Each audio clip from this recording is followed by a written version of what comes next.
আসসালামু আলাইকুম ওয়া রাহমাতুল্লাহি ওয়া বারাকাতুহু। আজকে আমরা অত্যন্ত গুরুত্বপূর্ণ একটি আলোচনা করব। এই আলোচনার মাধ্যমে জানবো আমার প্রিয় নবী রাহমাতুল লিল আলামিন জনাবে মুহাম্মদুর রাসূলুল্লাহ সাল্লাল্লাহু আলাইহি ওয়াসাল্লামের হাসি মুবারক কিভাবে দিতেন।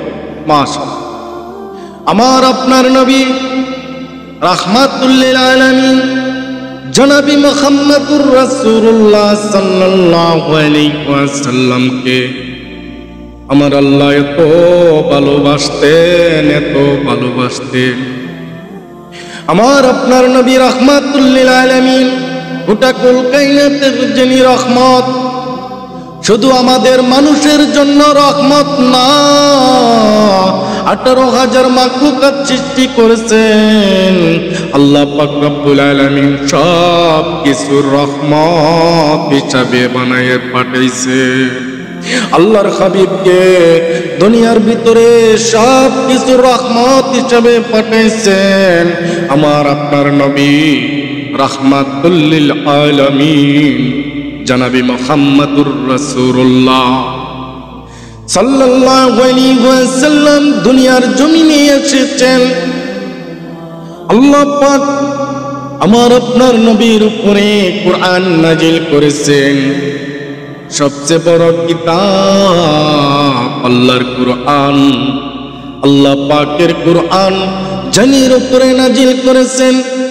লক্ষ লক্ষ পয়গম্বর এসেছেন, কোন পয়গম্বরের উপরে আল কুরআন নাজিল করেন নাই। আল্লাহর হাবিব জনাবি মুহাম্মদুর রাসূলুল্লাহ সাল্লাল্লাহু আলাইহি ওয়াসাল্লামের উপরে আল্লাহ পাক কুরআন নাজিল করেছেন। আমার আপনার নবী রাহমাতুল লিল আলামিন যখন হাসি দিতেন, এত সুন্দর করে মায়াবী হাসি দিতেন, মুস্কি হাসি দিতেন, মানুষের কাছে অনেক ভালো লাগতো, মায়ায় পড়ে যেত। হাসি এত সুন্দর করে হাসি দিতেন।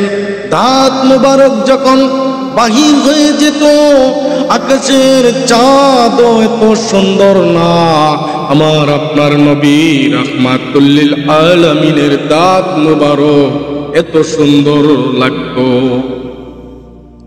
আমার আপনার নবী রাহমাতুল লিল আলামিনকে যখন মক্কাবাসীরা আবু জাহিল উতবা সাইবা যখন পাগল বলতেন, নাউযুবিল্লাহ, আমার নবীকে দেখতে অনেক দূর দূরান্ত থেকে মানুষজন চলে আসতেন। আমার নবীকে দেখে বলতেন, এমন লোক, এমন মানুষ পাগল হইতে পারে না, যিনি তেলাওয়াত করতেছেন অবশ্যই আল্লাহর কুরআন, যেই কিতাব তেলাওয়াত করতেছেন, যে আয়াতটুকু তেলাওয়াত করতেছেন আল্লাহর হাবিব সাল্লাল্লাহু আলাইহি ওয়াসাল্লাম, অবশ্যই এটা মানুষের কোনো বাণী না, স্বয়ং আল্লাহর বাণী। এই রাহমাতুল লিল আলামিনকে নিজের চাচা আবু জাহেল উতবা সাইবা মানুষজনকে বলতেন, আমার ভাতিজা মুহাম্মদ, নাউযুবিল্লাহ, আমার ভাতিজা মুহাম্মদ পাগল। আমার নবী পাগল ছিলেন না, আমার নবী পাগল ছিলেন, উম্মতের পাগল। এখনো মদিনায় কান্দে উম্মতের জন্য, আমার নবী রাহমাতুল লিল আলামিন জনাবি মুহাম্মদুর রাসূলুল্লাহ সাল্লাল্লাহু আলাইহি ওয়াসাল্লাম সরকার তো আলম নবী হাসরের দিন উম্মতের জন্য পাগল হয়ে যাবেন। আসলে আমার নবী কোনো পাগল না, শুধু উম্মতের পাগল। উম্মতকে কিভাবে জান্নাতে নিয়ে যাবেন, উম্মতকে কিভাবে বাঁচাবেন, উম্মতের ফয়সালা কি হবে, উম্মতের জন্য পাগল নবী কোনো পাগল না, শুধু উম্মতের পাগল।